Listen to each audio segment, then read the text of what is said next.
ছোট্ট সোনামণিরা, এখন আমরা শিখব বিভিন্ন ফলের নাম বাংলায় আর ইংরেজিতে। চলো শুরু করি। এটা হলো কলা, ইংরেজিতে বলে বানানা। বানানা মানে কলা। এটা হলো অ্যাপেল, ইংরেজিতে বলে অ্যাপেল। অ্যাপেল মানে অ্যাপেল। এটা হলো আম, ইংরেজিতে বলে ম্যাঙ্গো। ম্যাঙ্গো মানে আম। এটা হলো কমলা, ইংরেজিতে বলে অরেঞ্জ। অরেঞ্জ মানে কমলা। এটা হলো আঙুর, ইংরেজিতে বলে গ্রেপস। গ্রেপস মানে আঙুর। এটা হলো তরমুজ, ইংরেজিতে বলে ওয়াটারমেলন।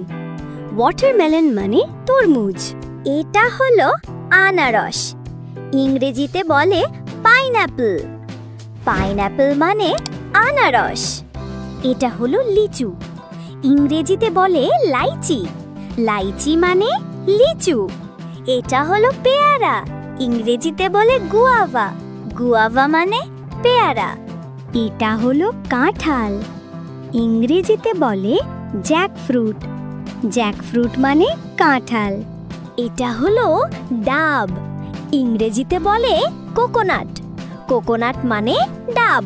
এটা হলো পেঁপে, ইংরেজিতে বলে পাপায়া। পাপায়া মানে পেঁপে। এটা হলো খেজুর, ইংরেজিতে বলে ডেট। ডেট মানে খেজুর। এইটা হলো ড্রাগন ফল, ইংরেজিতে বলে ড্রাগন ফ্রুট।